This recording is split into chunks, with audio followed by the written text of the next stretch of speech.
Ya, untuk analisis menggunakan Sam Amos, jadi yang pertama kita lakukan adalah persiapan datanya terlebih dahulu.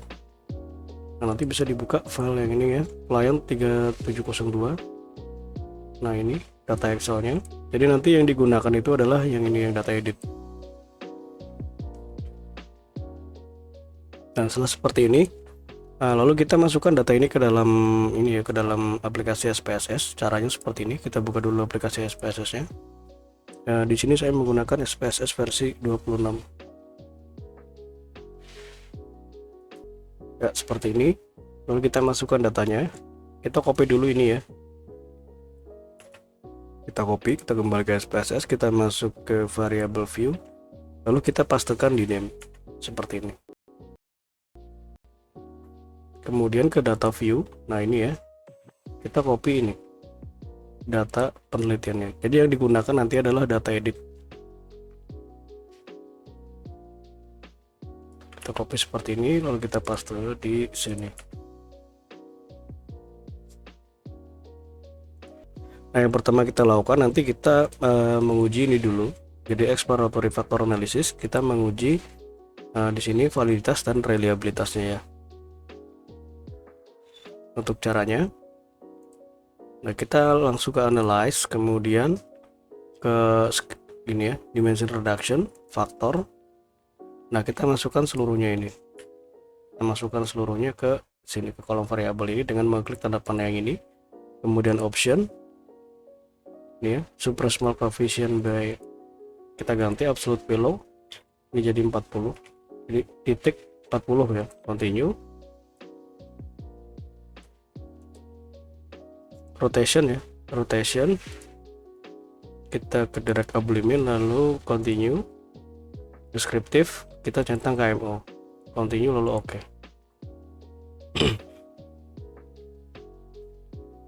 Nah, di sini kita menghitung ini ya, menghitung Kaiser-Meyer ini KMO dan Bennett test, kemudian nilai dari pattern matrix, dan nanti yang terakhir adalah kerombak alpha. Jadi untuk pattern matrix ini menunjukkan jadi satu variabel itu ada berapa dimensi, kemudian nilai loading factor ini menunjukkan validitasnya ya. Jadi kalau misalkan di atas 0,40 maka dinyatakan valid. Nah, sedangkan untuk KMO, jadi KMO ini menunjukkan apakah konstruknya itu dapat membentuk variabel latennya. Kemudian Bennett test, jadi menunjukkan apakah konstruk itu berkorelasi dengan satu lainnya atau tidak ya, seperti itu.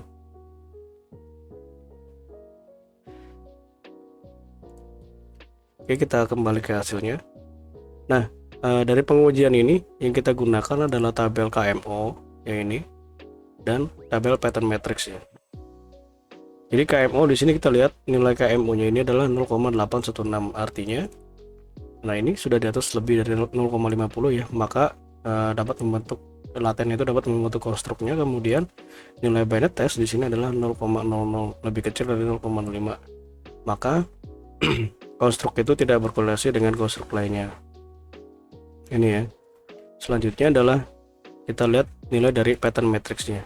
Nah, di sini untuk variabel Y1 sampai dengan Y3 nih ya, Y1 sampai dengan Y3 ini kan untuk Y1 dia muncul nilainya di dimensi 5. Sementara untuk yang Y2 dan Y3 ini tidak muncul ya, kebanyakan nilainya ini tidak muncul. Jadi untuk yang Y ini nanti kita lakukan pengujian tersendiri. Seperti itu. Jadi pattern matrix di sini menunjukkan bahwa X1 ini dari 3 kuesioner ini dia masuk ke ini ya, ke dimensi 4 dengan nilai loadingnya adalah 0,820, 0,836 dan 0,873. Nah ya, seperti itu. Nah, ini dapat dikatakan valid ya untuk pengujian variabel X1, dan begitu pun seterusnya. Nah, untuk variabel Y, karena modelnya seperti ini ya, jadi Y itu ada di sini. Nah, kita lakukan pengujian ulang untuk variabel Y-nya. Jadi seluruh variabel Y kita coba uji ulang seperti ini ya. Oke, caranya sama seperti tadi. Kita masukkan dari Y1 sampai dengan Y3 seperti ini, lalu klik OK.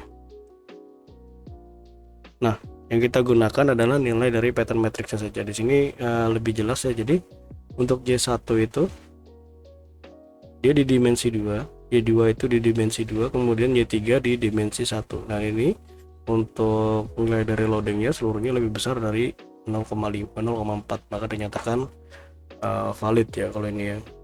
Nah selanjutnya kita menguji kerobak alpha atau menguji nilai reliabilitasnya.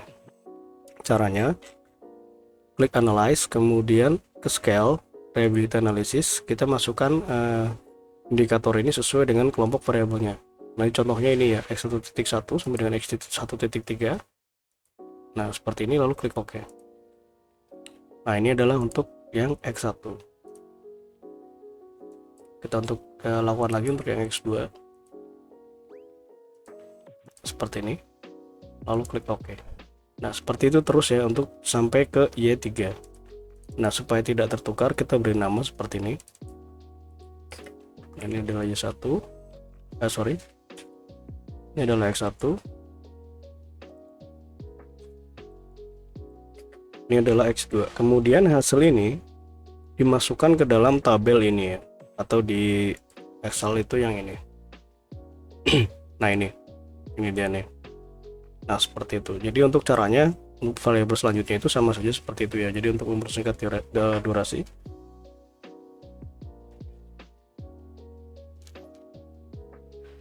nah untuk nilai kerobak alpha ini nilainya harus lebih besar dari 0,60.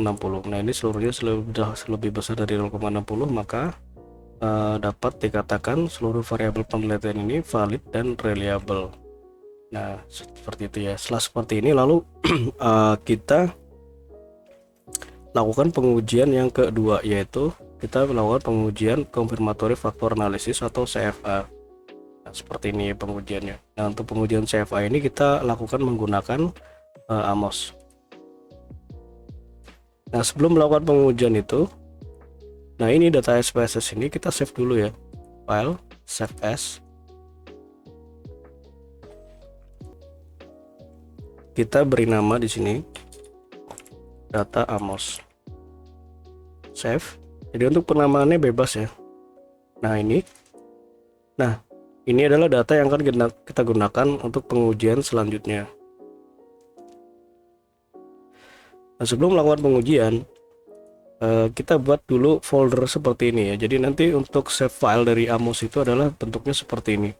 Jadi banyak output file-file seperti ini. Jadi kalau misalkan tidak dibuat folder masing-masing seperti ini, maka akan berantakan sekali di sini ya. Jadi tidak jelas nanti itu masuknya ke bagian mana. Seperti itu. Oke, kita buat dulu foldernya.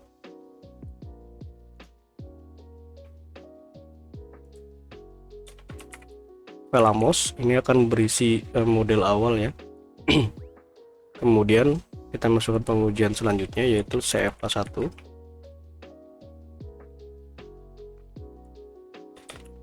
CFA2,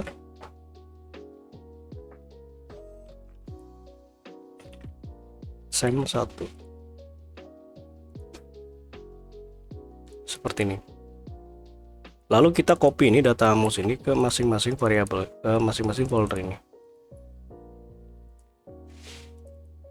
Jadi kalau misalkan tidak seperti ini, nanti save filenya itu tidak bisa running. Ya seperti ini ya. Nah, oke selanjutnya,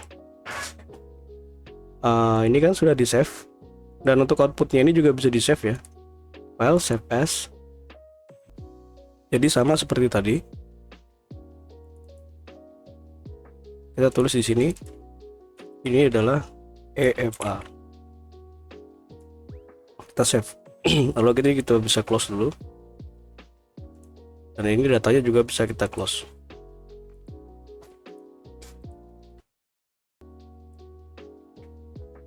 Oke selanjutnya, kita buka aplikasi Amos.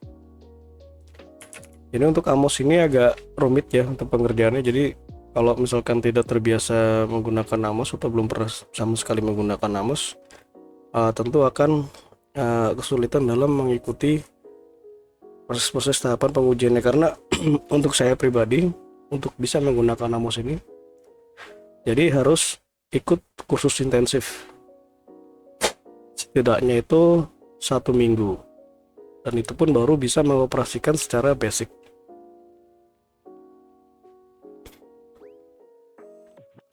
Nah, ini adalah pengujian yang sudah saya buat sebelumnya ya. Kita buat file baru, yaitu gini ya, klik file kemudian new. Nah, seperti ini. Lalu kita masukkan data SPSS yang sudah kita tadi buat dengan mengklik ini ya. Ini select data file. Nah, kita klik file name. Kita masukkan file SPSS yang tadi tes, kita masukin data mouse, lalu open, lalu oke. Nah, kita cek dengan mengklik ini ya, list variable set, apakah datanya sudah masuk. Nah, ini datanya sudah masuk ya. Ini kita bisa close dulu. Kemudian kita klik ini ya, analysis properties, kita ke output. Nah, kita centang ini seluruhnya seperti ini, lalu klik copy, close saja. Nah, jadi untuk mana saja yang dicentang, nanti jika kurang jelas bisa dilihat di sini ya, sudah saya screenshotkan. Oke, selanjutnya kita buat modelnya. Jadi untuk membuat model ini supaya tidak memakan durasi terlalu panjang ya, nanti akan saya percepat saja karena sisanya nanti hanya repetisi saja ya. Nah, kita buat dulu yang pertama adalah variabel x1. Nah, x1 namanya di sini adalah nilai utilitarian.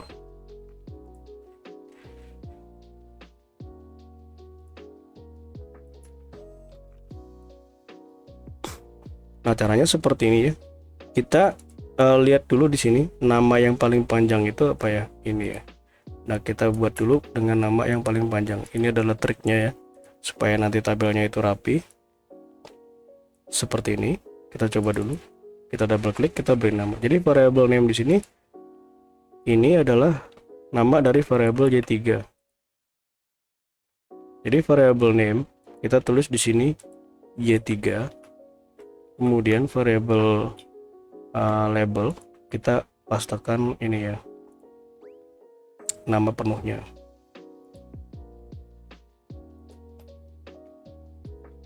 Nah, seperti ini. Lalu kita bisa close. Nah, ini kan masih belum rapi ya. Nah, belum seperti ini. Nah, kita sesuaikan ukurannya dengan mengeklik ini, change shape object. Kita sesuaikan ukurannya.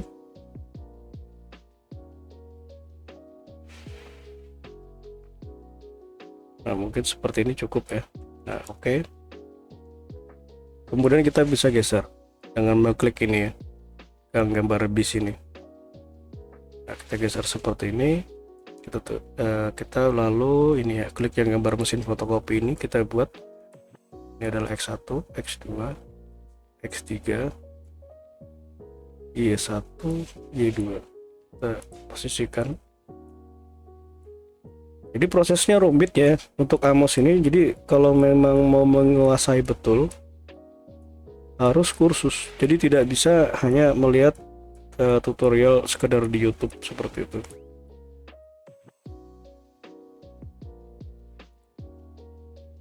Jadi saran saya untuk model analisis jalur seperti ini, jika nantinya dilakukan lagi dan belum familiar menggunakan Amos, jadi lebih baik menggunakan Smart PLS saja. Karena itu jauh lebih mudah dan prosesnya lebih sederhana, namun hasil output analisis yang didapat itu lebih lengkap dari apa yang dianalisis di Amos.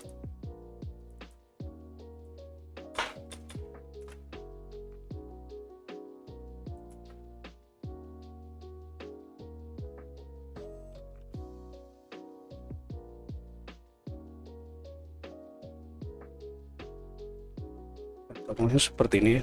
Jadi untuk sisanya nanti ini hanya repetisi saja supaya tidak terlalu panjang videonya, karena ini bisa memakan waktu berjam-jam ya untuk menyusun ini saja. Nah, selanjutnya kita masukkan variabelnya. Jadi untuk X1 ini dia ada 3 variabel ya.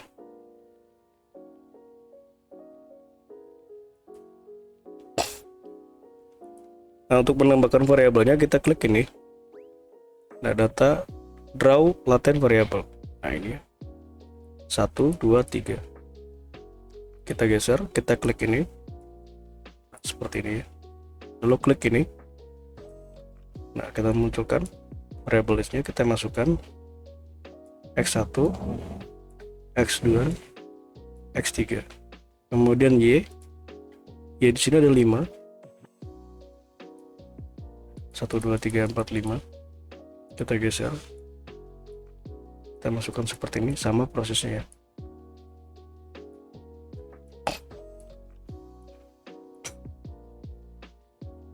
Nah, seperti ini. Nah, untuk mempercepat prosesnya, saya akan buka save file yang sudah saya buat saja ya.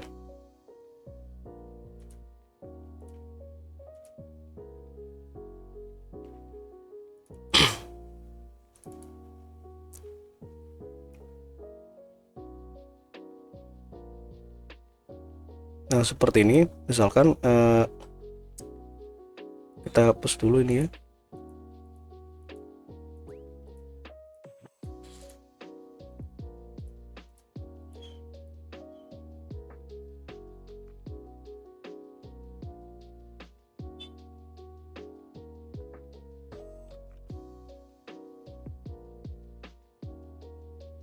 Nah, misalkan sudah dimasukkan ya, dari yang ini tadinya seperti ini sudah dimasukkan seluruhnya. Jadi variabel indikator ini sudah dimasukkan seluruhnya. Nah, sorry sebelumnya, untuk ini kan ada yang titik kecil di atas ini adalah untuk variabel error. Nah, ini kan belum diberi nama ya. Ini kan masih kosong. Nah, untuk memberi namanya seperti ini, plugins, lalu kita ini ya, name unobserved variable. Nah, seperti ini. Maka otomatis untuk yang di atas ini, yang kecil ini akan ada namanya. Jadi tidak diketik manual. Seperti itu caranya. Nah, setelah diberi nama, disusun seperti ini ya, sesuai dengan hipotesisnya. Lalu kita hubungkan dengan sorry, sebelum menghubungkan, kita masukkan dulu ini perhitungan uji kelayakan model. Nah, di sini di file yang saya kirim ada ini ya, ada txt uji kelayakan model. Kita copy seluruhnya. Nah, kita masukkan uji tadi informasi tadi di sini ya, dengan mengklik title, kemudian kita klik di sini. Nah, center align, paste, font size kita ganti ke ukuran 16. Oke, nah seperti ini akan muncul seperti ini ya. Jadi tidak usah melihat satu persatu, jadi sudah otomatis akan muncul di depan sini. Output kita cek sudah oke. Nah, kemudian kita hubungkan masing-masing variabel laten ini sesuai seperti ini ya. Kita korelasikan seperti ini. Caranya kita pilih ini ya, gambar telunjuk ini. Nah, kita klik satu-satu seperti ini sampai ada lingkaran biru. Kemudian pull plugins, draw covariance. Nah, kita sesuaikan seperti ini. Lalu kita lepas seluruhnya. Nah, seperti itu, lalu kita rapikan.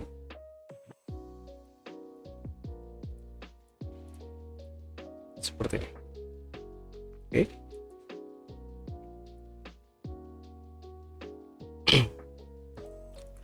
Nah, selanjutnya kita lakukan pengujian CFA yang pertama. Caranya seperti ini. Jadi ini ya, calculate estimate, kita running. Ya, jika tanda panah ke atas ini muncul, artinya perhitungan itu sukses untuk dilakukan. Jika ini tidak muncul, berarti pada penyusunan variabelnya ini ada yang error. Seperti itu. Jika ada yang error, bagaimana? Diulang modelnya ini, dimasukkan kembali datanya, dicoba lagi terus menerus seperti itu ya. Jadi memang tidak mudah untuk menguasai Amos. Nah, kita lihat hasilnya ini ya. Kita klik tanda panah yang ke atas ini. Kita lihat di sini. Nah, yang jadi perhatian dalam hasil pengujian yaitu nilai ini ya, nilai probability prob dan nilai dari RSMA. Jadi dua nilai ini harus terpenuhi. prop ini harus lebih besar dari 0,05. Jadi prop ini adalah signifikan ya, nilai sig, dan RSMA harus lebih kecil dari 0,08. Nah ini lebih kecil, namun propnya ini masih lebih besar, seperti itu. Nah untuk mengeliminasi ini, bagaimana caranya? Ini yang ditanyakan soalnya ya. Saya tekankan kembali, untuk analisis AMOS ini, menggunakan AMOS ini tidak bisa dikuasai hanya dengan melihat atau mempelajari YouTube saja. Jadi memang harus benar-benar kursus, harus benar-benar kita meluangkan waktu intens untuk bisa mempelajarinya. Jadi harus ada yang membimbing, seperti itu. Nah untuk cara mengeliminasinya seperti ini ya. Kita lihat dulu ini hasilnya. Text view.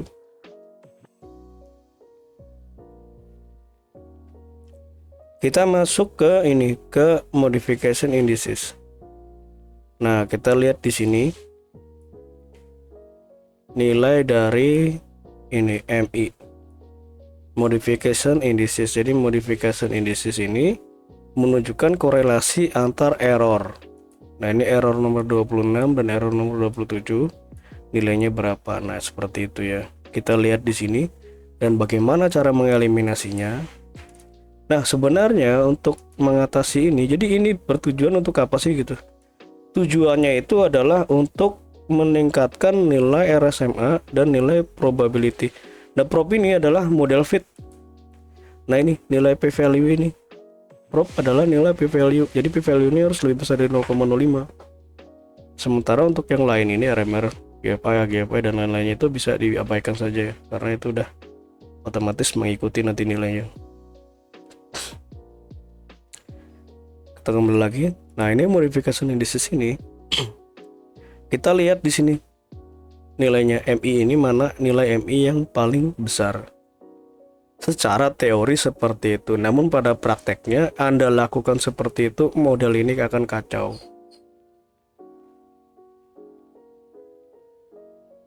Nah, dasarnya dari mana? Dasarnya dilihat dari sini, dari buku. Ini ada 3 artikel, atau 3 buku. Jawabannya beda-beda. Kembali lagi saya tekankan, untuk AMOS ini Anda tidak bisa mempelajari hanya dari YouTube. Jadi harus benar-benar ada yang membimbing. Seperti itu. Dan saya pun sendiri di sini kursus. Harus secara intens. Nah ini ya, di sini ada penjelasannya. Jadi nah di sini dicontohkan bahwa ada nilai chi-square atau nilai sig-nya itu yaitu sebesar 0,00 dan perlu dilakukan modifikasi model untuk memperkecil nilai chi-square. Nah nilai chi-square itu berkaitan dengan nilai ini, nilai dari model fit ini, p-value ini. Jadi p-value-nya itu harus lebih besar dari 0,05. Otomatis nilai chi-square-nya itu maka akan lebih kecil dari chi-square tabel. Ya, chi-square tabel itu dari mana? Dari sini saya sudah hitungkan. Nah ini adalah chi-square model dan ini adalah chi-square tabel. Nah ini sudah otomatis terhitung seperti ini ya. Nah, sudah ada rumusnya. Nah, seperti itu. Tinggal diklik saja, mudah. Oke, dasarnya dari mana? Seperti itu ya tadi ya. Jadi harus melakukan modifikasi. Nah, dengan melihat nilai ini ya, nilai modifikasi di sini yang besar. Nah, seperti ini contohnya, sama seperti tadi. Lihat mana yang besar di sini. Nah, di sini dapat dilihat nih nilai yang besar mana. Dicontohkan seperti itu. Nah, kalau di buku ini, nilai yang besar ini, nilai error yang besar ini dilakukan korelasi. Seperti ini ya. Nah, seperti ini. Namun pada prakteknya adalah ini pun juga tidak lengkap. Gambar ini perhatikan baik-baik ya. Gambar contohnya ini perhatikan dengan seksama dengan baik-baik supaya nanti tidak ditanyakan ulang. Lihat ini ya susunannya. KP1, KP6, KA2, KA3 dan seterusnya tidak ada. modelnya pun berantakan seperti ini. Nah, artinya di sini yang pertama dilakukan adalah eliminasi terlebih dahulu. Nah, itu pentingnya kita membaca banyak buku, jadi jangan hanya satu referensi. Nah, ini ketika variabelnya itu sedikit, sudah sedikit seperti ini ya, ini kan sudah tinggal 2, tinggal 2, tinggal 2, tinggal 2, tinggal 2, tinggal 2, tinggal 2 seperti ini. Nah, yang dilakukan adalah nih, menghubungkan errornya, memodifikasi model. Modifikasi model jadi di sini dengan menambahkan garis korelasi. Yang ada tanda panah 2 ini, garis korelasi. Nah, dengan adanya korelasi seperti ini juga tidak bisa sembarangan Anda lakukan. Harus ada teori pendukungnya. Contohnya di sini adalah KP6. KP6 ini entah apa itemnya ya. KP6 ini dikorelasikan dengan KD1, dengan variabel sini KD1. Konstruk ini dikorelasikan konstruk ini. Nah, konstruk ini KP6 dikorelasikan dengan KD1, konstruk KD1. Ya bisa seperti ini, cuma teorinya ada atau tidak, itu yang menjadi perhatian. Nah, contoh ini yang kedua, KA3 dengan KK2. Ini juga sama dikorelasikan, nilai errornya besar, jadi dikorelasikan seperti ini. Ini bisa dilakukan, bisa. Tapi pertanyaan yang berikutnya adalah, apakah ada teori pendukungnya? KA3 dan KA2 ini dikorelasikan seperti itu. Jika Anda membaca buku-buku yang diterbitkan di Indonesia, maka akan banyak seperti ini ya. Jadi kalau misalkan ada yang nilai SIG-nya itu tidak masuk, bagaimana caranya? Ya dikorelasikan seperti ini. Ini rata-rata seperti itu. Dan ini bukan merupakan problem solving. Anda bisa saja mengkorelasikan seperti ini dan hasilnya apa? Error. Itu sering terjadi. Nah, ini adalah bukunya dari bukunya Siswoyo ya. Nah, ini nanti bisa saya kirimkan jika dibutuhkan. Nah, seperti itu. Jadi yang pertama dilakukan adalah eliminasi terlebih dahulu. Nah, bagaimana eliminasinya, atas dasar apa? Nah, ini adalah jurnal. Nah, ini ada jurnal how to improve it.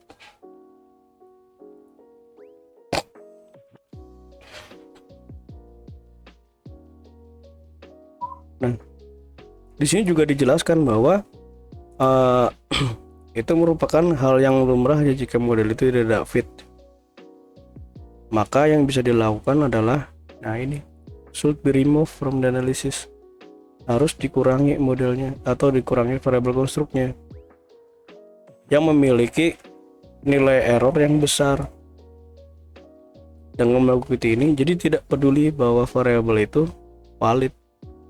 Walaupun valid, jadi valid itu dari mana? Dari pengujian ini ya, FA-nya valid, tapi kalau errornya besar, tetap dieliminasi seperti itu.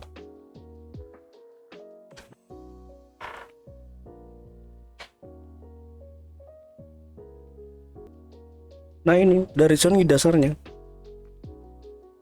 Ini bisa disalahkan tidak teori seperti ini atau referensi seperti ini? Ya bisa disalahkan. Karena apa? Karena dosennya sendiri tidak tahu caranya atau kurang membaca. Seperti itu.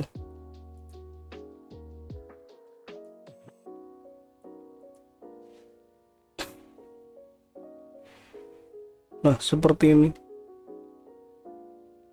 Jadi yang pertama dilakukan dari buku ini juga sama. Eliminasi terlebih dahulu. Jika eliminasi sudah tidak bisa, maka dikorelasikan errornya. Nah, 2 ini. Nah, kita lihat di sini selanjutnya. Di buku ini pun sama ya. Jadi buku ini adalah guide ya untuk kita bisa menganalisis menggunakan Amos. Nah, ini adalah karangan James. Yang menerbitkan adalah SPSS sendiri atau pemilik softwarenya yang menerbitkan buku ini. Jadi kalau masih bisa disalahkan ya berarti dosennya lebih jago dari pengarang buku ini atau pembuat test basisnya sekalipun ya. Nah, di buku ini pun dijelaskan, jadi kalau misalkan itu tidak tercapai ya, itu bagaimana caranya. Nah, di sini juga sudah dijelaskan bahwa ketika tidak tercapai itu harus melakukan modifikasi ya, modifikasi model. Tapi ketika modifikasi itu dilakukan, maka akan membutuhkan banyak waktu. Jadi memang tidak bisa langsung selesai sehari 2 hari, itu mungkin bisa berhari-hari ya untuk memodifikasi model seperti itu. Dan untuk memodifikasi model ini juga harus diperhatikan bagaimana referensinya.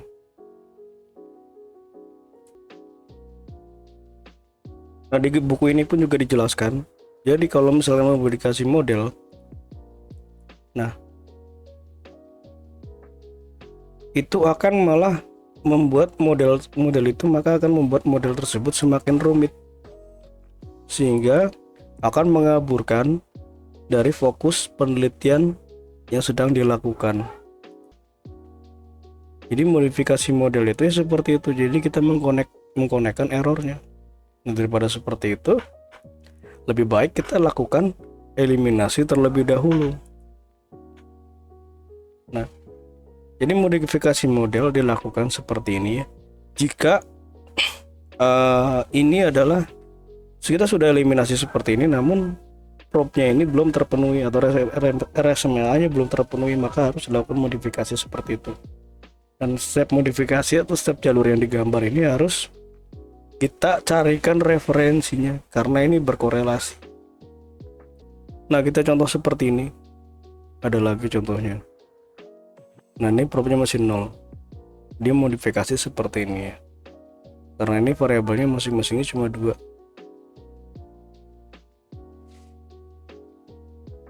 Modifikasi lanjut seperti ini hasilnya.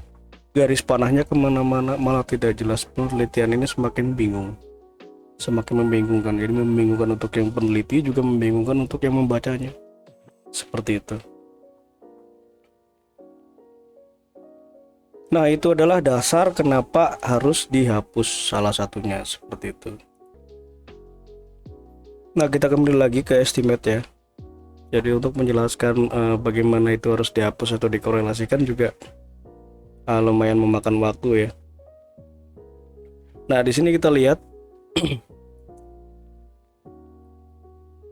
yang besar nilai MI-nya ini adalah di sini adalah E13 ya. Nah, ini E13. Dia nilainya ini adalah 6. Seperti ini. Jadi E13 ini nanti akan kita eliminasi.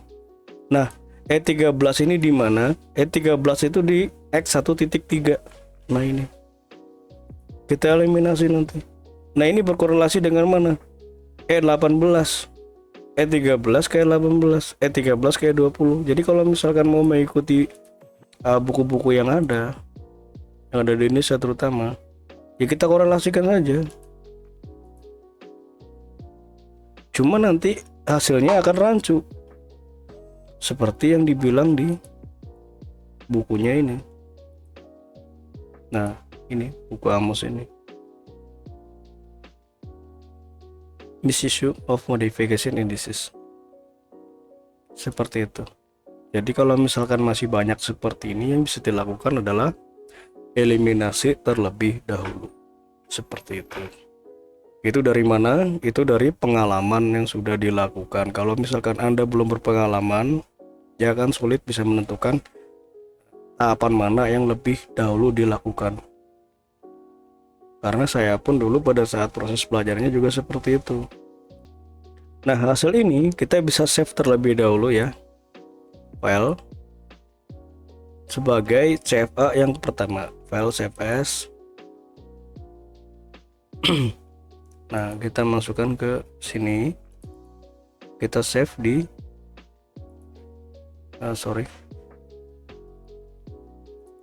kita save di CFA 1. Kita beri nama di sini CFA 1, lalu save.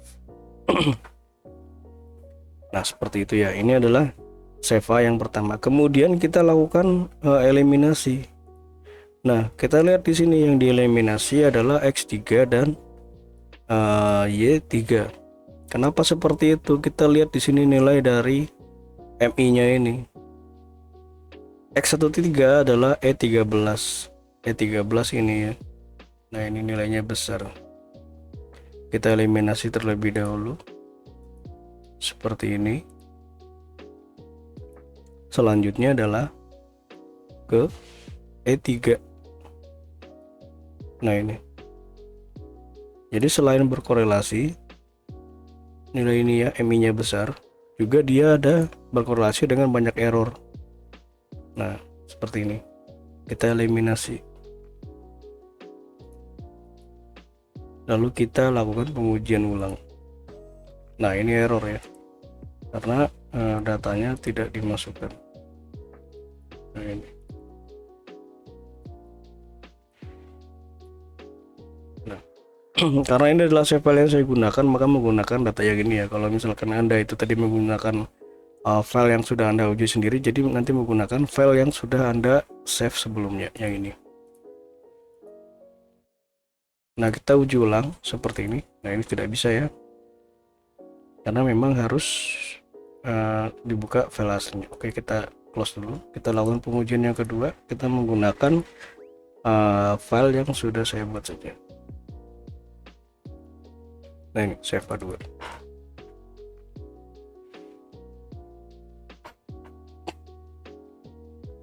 Nah, seperti ini ya.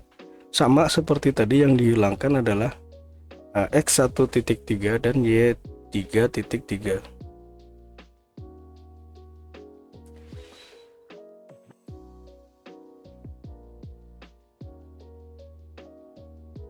Bisa close. Jadi pada pengujian yang pertama itu kita buka lagi ya, supaya jelas.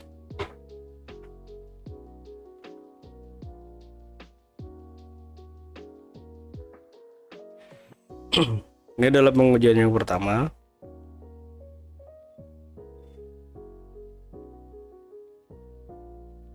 Kita lihat di sini nilai dari probe-nya 0,00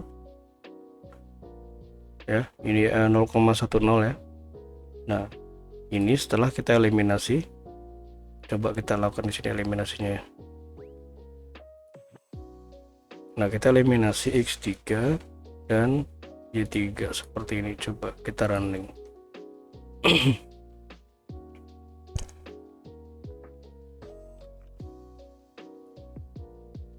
Nah, seperti ini. Lihat nilai probe-nya. Nilai probe-nya naik ke 0,282. RSMA-nya 0,016, di bawah 0,05. 0,08. Probe-nya di atas 0,05. Lengkapnya seperti ini.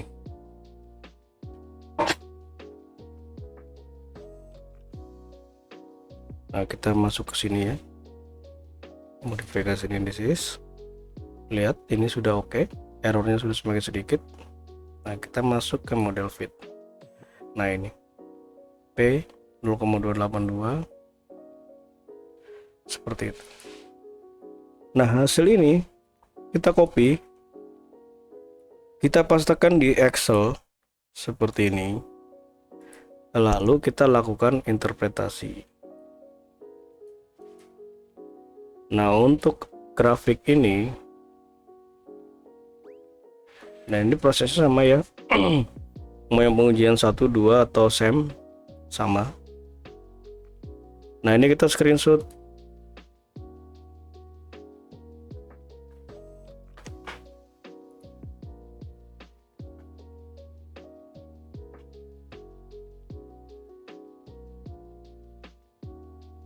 Seperti ini, kita copy, kita pastekan di sini.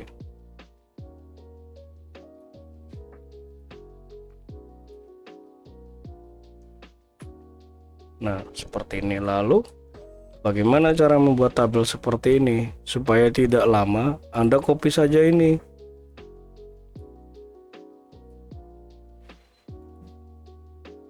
posisinya lihat ini I paste seperti ini. Nah ini sudah otomatis ya seperti itu ya. Oke, nah itu berlaku untuk ini CFA 1, CFA 2 dan SEM. Caranya seperti itu. Nah kemudian untuk yang SEM bagaimana caranya? Nah untuk yang SEM seperti ini, jadi ini nanti di save ya seperti tadi, file save as, ini masukkan ke CFA 2.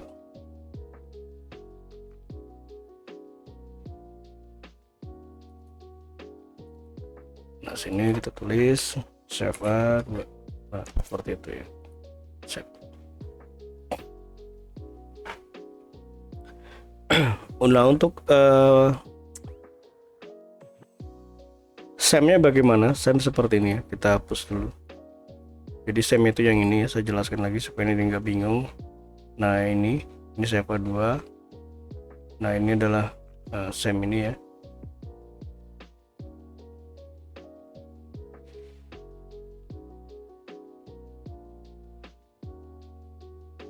Nah ini SEM ini.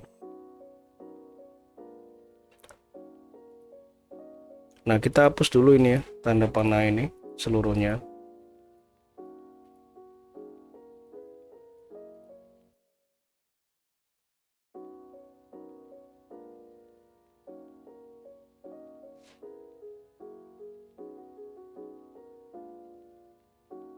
Lalu kita hubungkan sesuai dengan hipotesisnya. Jadi kita hubungkan dulu seperti ini.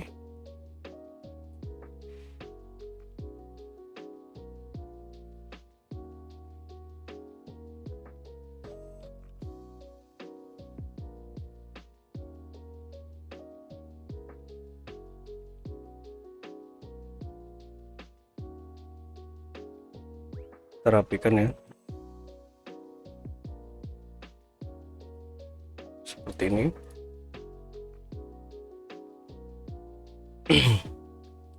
Nah selanjutnya kita lakukan pengujian seperti tadi, sama kita lakukan error ya seperti ini. Jadi kita buka file yang sudah saya save saja. Itu prosesnya sama seperti itu ya, seperti ini, lalu di save jadi SEM file save as, lalu jadi SEM. Nah, kita coba buka file yang sudah saya buat saja. Nah itu kenapa error, karena ngambilnya dari sini ya, ngambilnya dari sini kemudian di save di tempat lain, maka ini save file tidak ada. Kalau misalkan Anda dari awal buat lalu di save di sesuai filenya seperti ini, nah itu maka tidak akan error seperti tadi. Kita masuk ke SEM.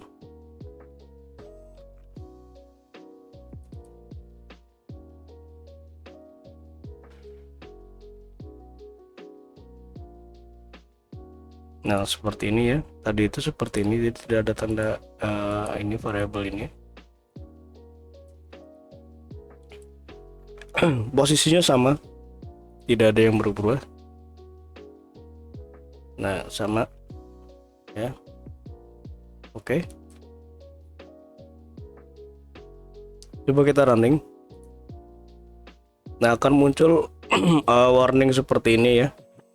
Nah seperti ini caranya. Kalau misalkan seperti ini, kita tambahkan error yang ini ya. Nah ini kita klik ini, kita tambahkan satu persatu.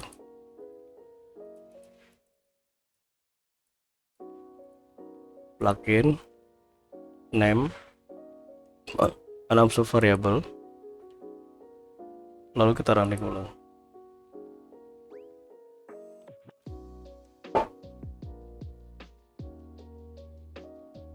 Nah seperti ini, kita lihat ada tanda panah ke atas, berarti hasilnya sudah keluar ya, tidak ada yang error dalam hal ini. Nah kita lihat di sini nilai propnya sudah 0,183, kemudian RSMA nya sudah 0,21. Maka untuk model SEM yang ini sudah dikatakan fit ya, atau memenuhi kriteria GOF, Goddess of Fit. Kita lihat seperti ini.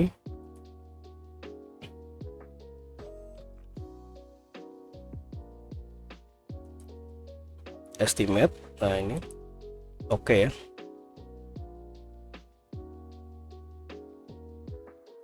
Nah, ini mode fit. Ini sudah terpenuhi seluruhnya. Nah, ini adalah untuk yang ini SEM 1. Jadi tidak usah dilakukan pengujian untuk SEM yang kedua. Jika ini masih ada propnya ini masih belum nyampe, maka harus dieliminasi lagi seperti itu. Nah, karena ini sudah nyampe, sudah fit ya modelnya, kita bisa melakukan pengujian hipotesis ini. Tapi sebelumnya kita lihat nilai dari normalitasnya terlebih dahulu. Jadi untuk normalitas itu sebenarnya tidak diperlukan juga ya, cuma ini menjadi tambahan saja.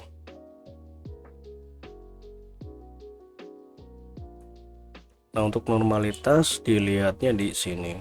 Nah, ini ya, assessment of normality. Nah, nilainya seperti ini. Nanti untuk cara membacanya di sini saja supaya lebih mudah. Nah, di sini untuk univariatnya dilihat dari nilai ini ya, skew dan nilai kurtosis. Jadi nilainya ini harus di antara 2,58 seperti itu. Dan untuk yang multivariate dilihat dari sini, CR-nya ini harus di antara 2,58. Nah, secara univariate ini normal, secara multivariate tidak normal. Ini nggak masalah ya, karena ini juga sebenarnya nggak diperlukan juga uji ini. Nah, selanjutnya ini ya, uji hipotesis penelitian. Nah, untuk hipotesis ini kita lihat di sini di bagian estimate. Nah, ini adalah uji hipotesisnya. Jadi X1 terhadap Y1 bagaimana, X1 terhadap Y1 bagaimana, X3 terhadap Y1 bagaimana. Nah, yang kita perhatikan di sini adalah nilai estimate dan nilai p-value-nya ini ya, P ini. Jadi estimate ini menunjukkan pengaruhnya itu positif atau negatif. Jadi kalau misalkan positif tidak ada tanda minus di depannya. Kalau pengaruhnya negatif ada tanda minus di depannya. P menunjukkan signifikasi, apakah pengaruhnya ini signifikan atau tidak, seperti itu ya. Ini kita copy, kita pindahkan ke sini, kita pindahkan ke Excel seperti itu. Jadi yang digunakan itu tidak seluruhnya ya di sini. Jadi hanya ini ya,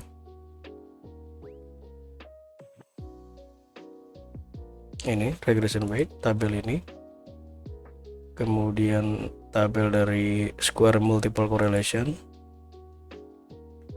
dan ini indirect effect. Nah, ini ya, seperti itu. Jadi tidak semuanya digunakan. Nah, ini susunannya belum sesuai dengan hipotesis, nanti harus diurutkan secara manual, dan bagaimana cara mengurutkannya nanti bisa dilakukan sendiri ya. Jadi X1 ke Y1 ini masuk ke hipotesis berapa, nanti diurutkan, diketik manual, jadinya seperti ini. Kenapa untuk AMOS itu pengujiannya lama? Karena semuanya manual. Disuruh cepat bisa, cuma hasilnya nggak akan bagus.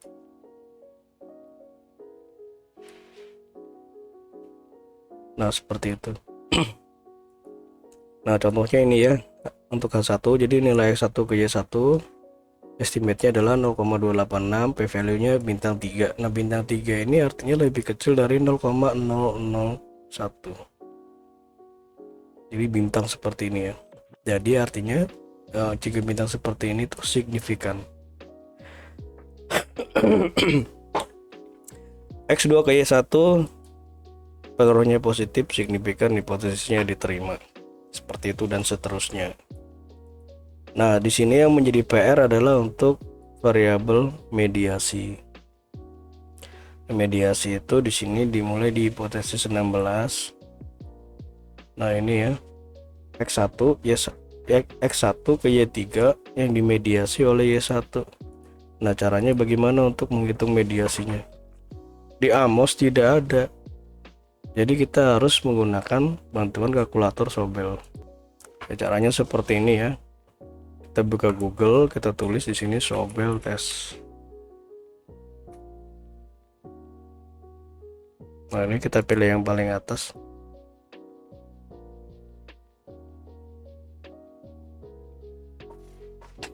Nah, seperti ini. Nanti nilainya dimasukkannya di sini.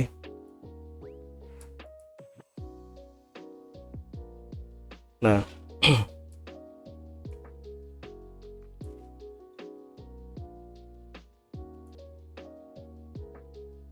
nah kita lihat di sini untuk cara pengisiannya. Jadi A itu pengaruh variabel independen terhadap mediasi. Kemudian B adalah pengaruh dari variabel mediasi ke variabel Y dan ke variabel dependen. Nah, A kita contohkan seperti ini ya. Kita contohkan untuk hipotesis 16 dan hipotesis 17. Sisanya repitasi. A, kita masukkan nilai dari estimate-nya ini. Seperti ini. Kemudian SA adalah nilai SE. Kita masukkan di sini. B adalah nilai dari perhitungan variabel Y1 terhadap Y3. Kita lihat di sini mana Y1 mana Y3. Ya, sorry. Ini adalah perhitungan dari ini.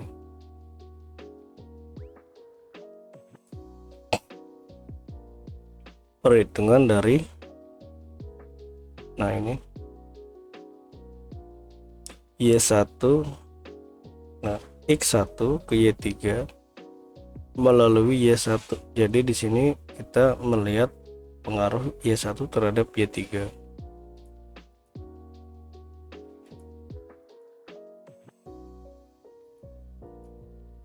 Nah ini ya, Y1 terhadap Y3.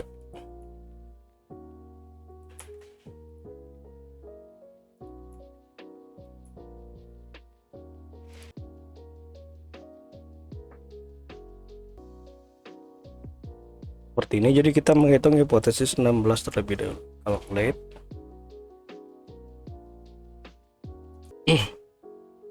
Ini hasilnya berbeda, ada yang error ini ya. Sorry, ini salah. Kita masuk ini. Nah, calculate. Nah, ini adalah hasil p-value-nya. 0,11. Ini adalah hipotesis 16. Ini.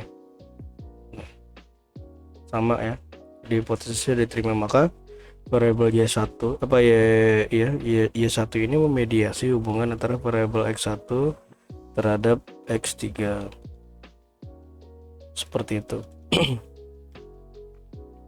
Dan selanjutnya sama saja ya, contohnya ini untuk yang hipotesis 17 berarti X2 ya. Nah, kita ganti A nya saja seperti ini.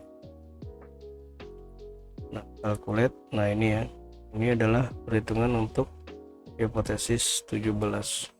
Nah, ini lebih kecil dari 0,5, maka variabel Y1 memediasi hubungan antara X1 terhadap Y3 seperti itu. Yang terakhir di sini adalah nilai R-square. R-square ini dilihat dari sini ya, dari square multiple correlation. Nah, ini Y1, Y2, Y3.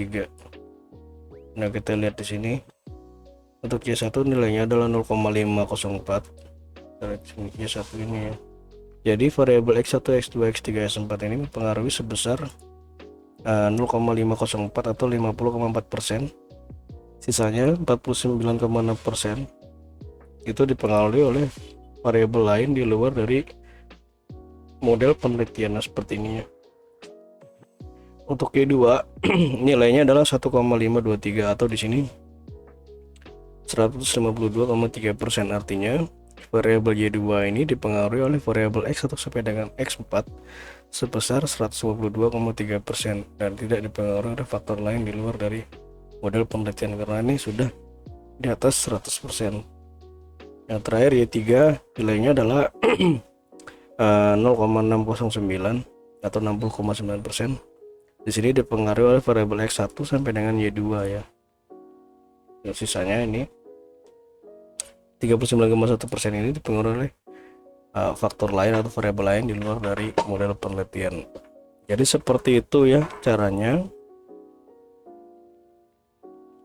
Lumayan rumit ya, prosesnya juga panjang sekali ini ya, semoga bisa dimengerti lah ya.